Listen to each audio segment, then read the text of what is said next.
Chers bien-aimés, donc aujourd'hui nous allons parler sur un sujet, donc ça va être fais la volonté du Seigneur.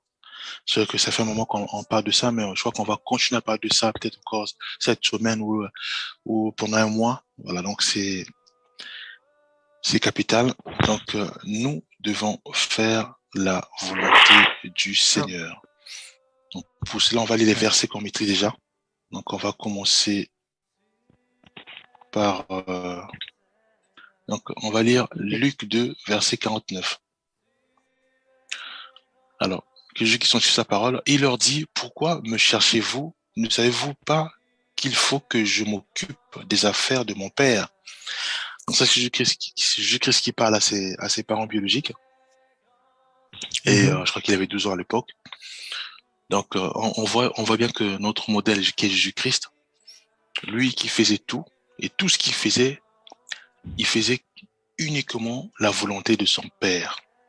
Donc, ce qui le préoccupait, c'était de faire la volonté de son père.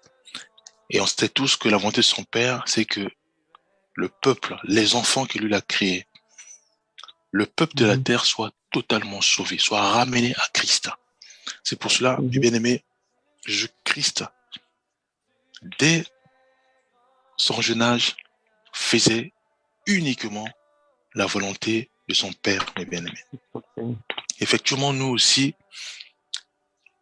parfois on peut se poser la question où on peut, dans notre bilan mensuel, on peut se dire, voilà,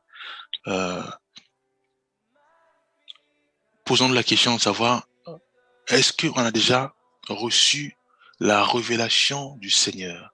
Est-ce que quand j'étais un enfant, est-ce que un homme de Dieu ou une sœur, une servante du Seigneur, est-ce que m'a déjà parlé de la part du Seigneur? Si c'est le cas, qu'est-ce qui a été dit de moi? Est-ce qu'on m'avait dit je serais une servante quand j'étais encore peut-être j'avais 9 ans, 8 ans, 7 ans? Est-ce qu'on m'avait dit que je serais un homme de Dieu? Est-ce que ça s'est encore répété quand j'avais 15 ans, 16 ans? On m'a dit que oui, je devais peut-être parler à un peuple pour les ramener à Christ. Est-ce que quand j'avais peut-être 20 ans, ou peut-être quand j'avais 18 ans, on m'a encore rappelé en disant que voilà, tu vas conduire une nation à Christ. Tu vas peut-être enseigner Jésus-Christ auprès de ta famille. Si c'est le cas, mes bien-aimés, si c'est le cas, pourquoi cherchons-nous encore la volonté du Seigneur, puisque Dieu nous a déjà parlé à plusieurs reprises? Et le fond se dit, voilà, non, je veux que Dieu me parle. Je veux que Dieu me parle sur ce que je dois faire. Je veux que Dieu me parle sur ce que je dois faire. Mais ma sœur, mon frère, Dieu t'a déjà parlé depuis que tu avais 7 ans. Il t'a dit, ou elle t'a dit, que tu vas conduire un peuple. À 8 ans, il t'a dit, je vois que tu vas vraiment beaucoup prier. À 10 ans, il t'a dit, ah, je vois que tu vas faire du bien à plusieurs personnes. À 13 ans, Dieu te parle encore en disant, je te vois, tu vas enseigner ta famille. Maintenant, si on fait le bilan, on a tout, on a le cahier de route. Donc, on voit qu'on est en train d'enseigner, on enseigne à nos parents. Voilà ce que Dieu nous donne comme détail, de façon éparpillée, depuis 7 ans jusqu'à 13 ans. Toutes les tâches que Dieu nous donne déjà. On te voit enseigner, on te voit enseigner tes parents, on te voit conduire un peuple, on te voit, voilà. Mais bien aimé, Dieu nous parle toujours. Dieu parle toujours à son peuple. Dieu nous a beaucoup parlé. Dieu nous donne des missions. Dieu nous équipe depuis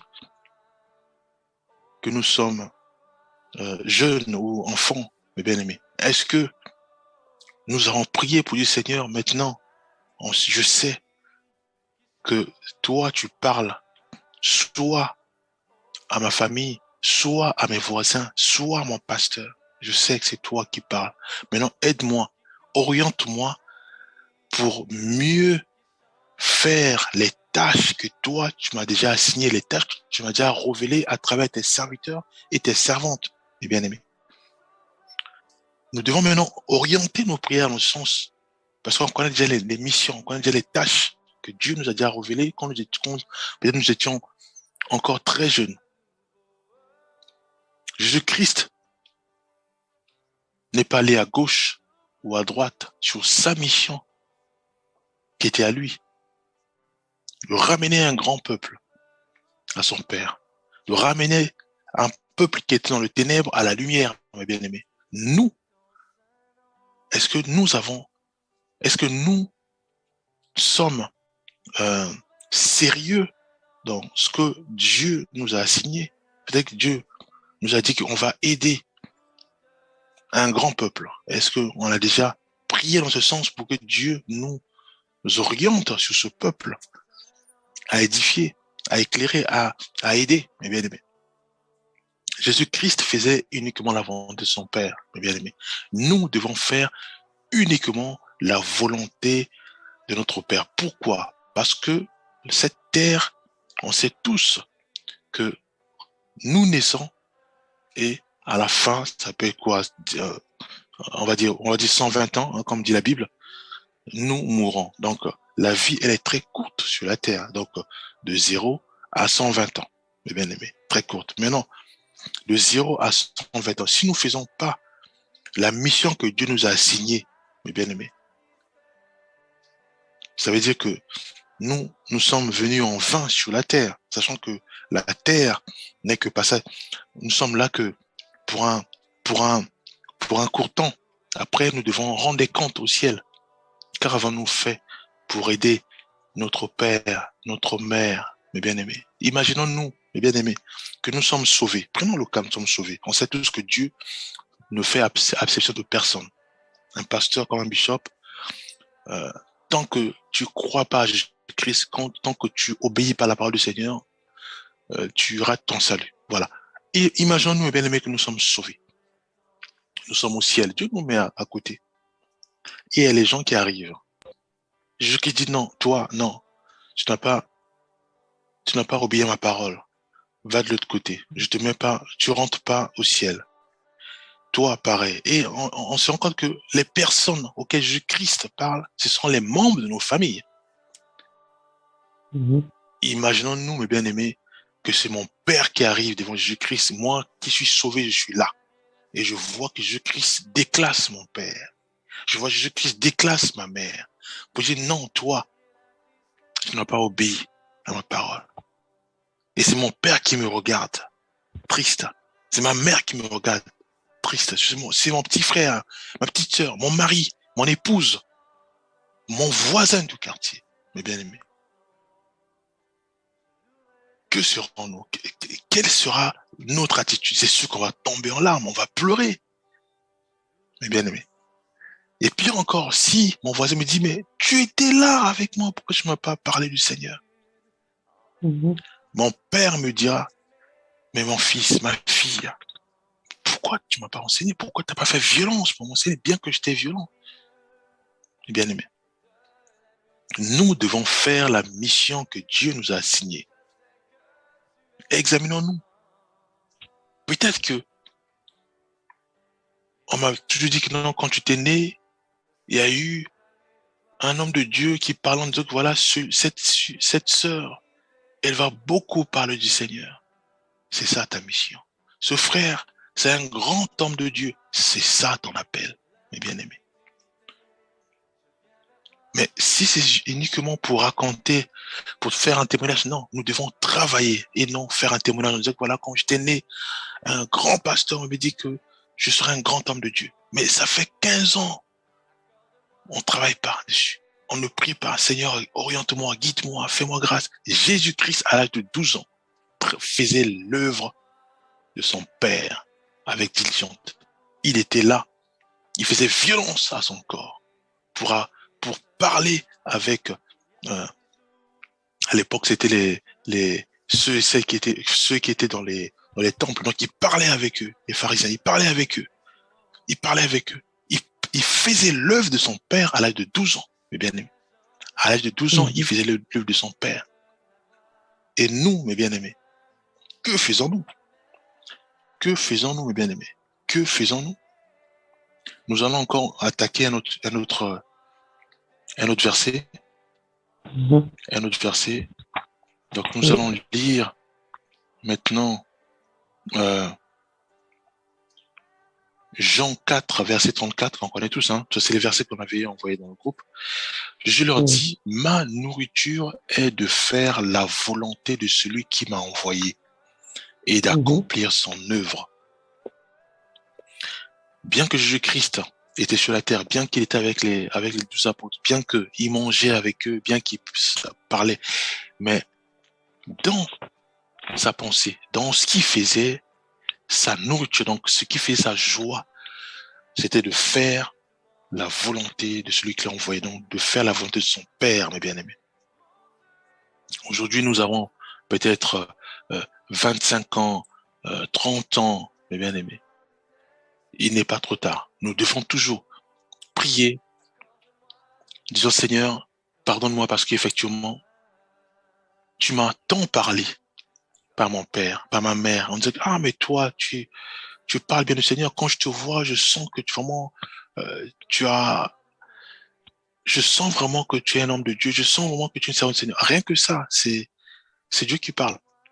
Pardonne-moi. Maintenant, guide-moi, oriente-moi à faire uniquement ta volonté. Je veux pas qu'une fois au ciel, une fois j'ai trouvé grâce que je suis au ciel et que je vois tout mon quartier périr, tout mon quartier être déclassé par Jésus-Christ. Non, ça va me faire mal. Mais comment rester éveillé quand tu vois tout ton quartier être déclassé par Jésus-Christ? On ne peut pas être à l'aise. Imaginons-nous, bien-aimés, on est sauvés, on n'est que seul à être sauvé. En face de nous, c'est un grand quartier qui périt. Et c'est Jésus-Christ qui nous regarde et qui regarde notre quartier. Et on nous regarde, il regarde notre quartier. Mais on va tomber en larmes. Ça veut dire qu'on n'a rien fait.